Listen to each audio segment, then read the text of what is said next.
Tenemos en la línea telefónica a Mariana Campos, ella es la coordinadora del Programa de Gasto Público y Rendición de Cuentas de México Evalúa. ¿Cómo estás? Un gusto saludarte, Mariana. Hola, ¿qué tal? Buenas noches. Me da mucho gusto saludarte a ti y a toda tu audiencia. Muchísimas gracias, Mariana. Bueno, es una situación que ya se veía venir, ya lo habían platicado ustedes en México Evalúa. Vamos, yo creo que todo el país se daba cuenta de esta situación del enorme endeudamiento de los estados, pero nadie finalmente hace nada. Se habla de recorte de gasto y eso es un sueño nada más. Pues mira, yo creo que estamos,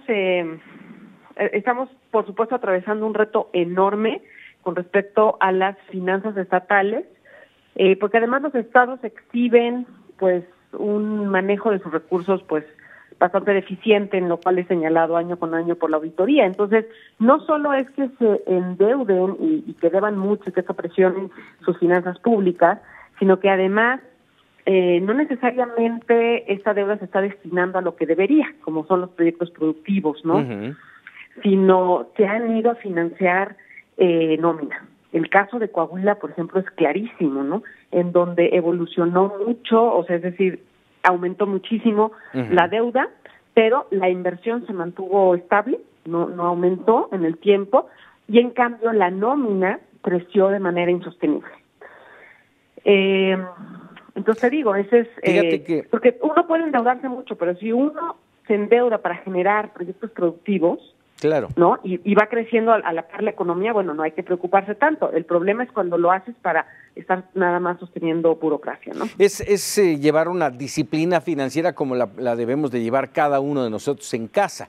Disciplina financiera. Y déjame comentarte esto, Mariana. Hace apenas unos minutos, cuando arrancamos este espacio, hablábamos de los congresos estatales, caros y malos. Y son los principales por donde circulan justamente todas esas iniciativas, todas esas obras que les dan para adelante, endeudando a los estados e insistiendo, son caros y malos. Sí, bueno, los congresos locales tienen problemas fuertes en términos de su independencia y en la labor que están haciendo como un contrapeso del endeudamiento estatal. Hay que recordarle a la audiencia o a aquellos que todavía no lo sabían que la Constitución mexicana le da la facultad a los congresos de ser el único poder que puede autorizar deuda. Entonces, tienen una facultad muy importante. Esto obliga a los congresos a que tengan la capacidad técnica, por supuesto la voluntad política, de ser un contrapeso para revisar los niveles de endeudamiento, darle seguimiento, verificar que la deuda se vaya a los conceptos que debe ir a financiar. Y bueno, es algo que no está pasando. Es algo que no está pasando, y no está pasando tampoco ni a nivel federal, hay que decirlo, ¿no? Menos a nivel estatal. Sí, son congresos omisos, por no decir legisladores omisos, y ligados finalmente en un contubernio con la corrupción, y lo voy a decir porque además aquí en Mega Noticias lo hemos seguido paulatinamente, con los gobernadores corruptos que se llevan, como Javier Duarte, millones y millones de pesos que no regresan a las arcas estatales. Así es. Quizás hay algo que hemos reflexionado muy poco en México, que de esto se ha hablado muy poco en medios en general, porque lo que oímos es, los congresos no son independientes y además se endeudan y los gobiernos también se endeudan y ya la sostenibilidad de estas deudas estatales llegó a su límite, en fin. Pero de lo que se habla muy poco es de por qué si tenemos estados que se están endeudando reiterativamente, que sus deudas ya son insostenibles, como el caso de Coahuila, ya publicó la Secretaría de Hacienda y Crédito Público apenas la semana pasada, que su deuda está catalogada como insostenible. Entonces, ¿pero por qué eso sucede? Es decir, ¿quién está dispuesto? ¿Por qué los bancos siguen prestando dinero cuando hay estos problemas de sostenibilidad, ¿no? No parece que sea una decisión racional de los bancos. Y los bancos, pues, asumimos, son racionales, ellos están calculando sus riesgos continuamente.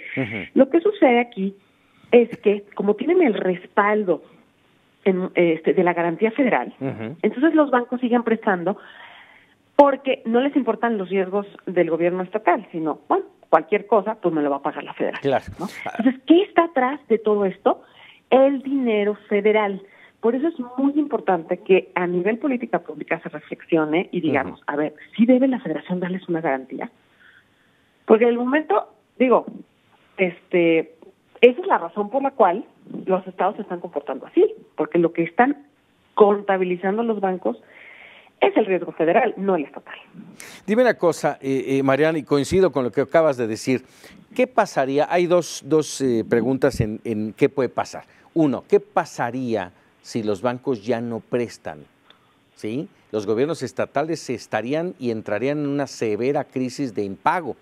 Y por el otro lado, ¿qué pasa si llegan en esta alerta roja que tiene ahora Coahuila, si no endereza el barco? Pues mira, voy a empezar por la segunda.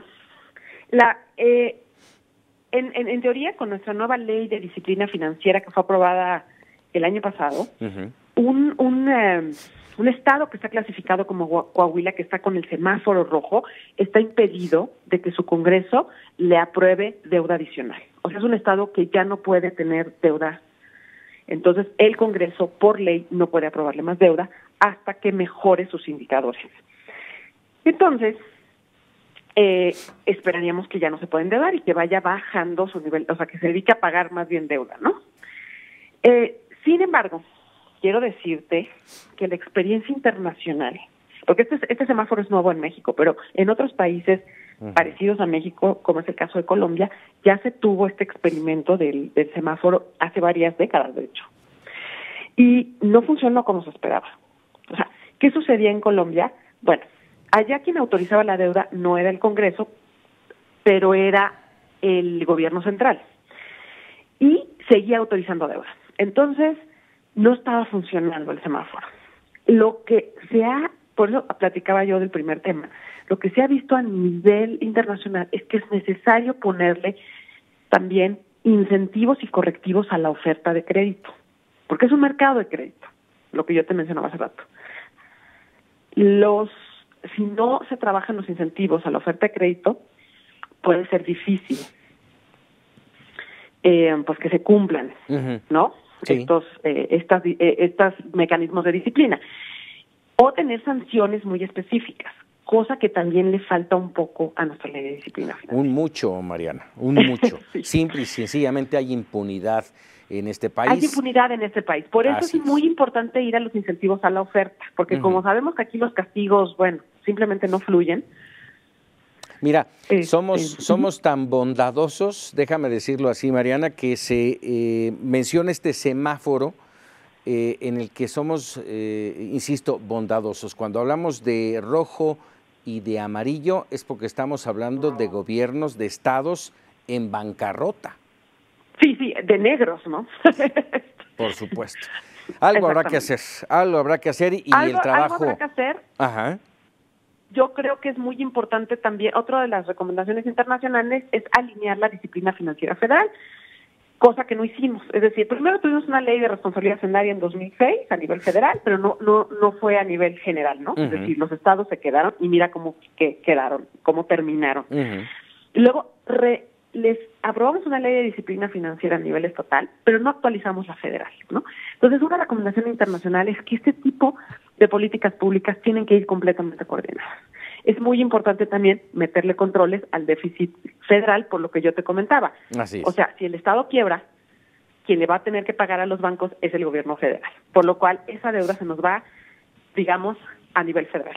Sí. Por lo cual es muy importante controlar el déficit a nivel federal, que como sabes también tiene sus problemas. Claro, se nos va a todos los mexicanos de plan. Ahí está el torniquete y ahí está la llave que tenemos que cerrar, junto con incentivos a la oferta de crédito. Mariana Campos, como siempre, te agradezco enorme estos minutos para Mega Noticias TVC. Buenas noches, hasta luego.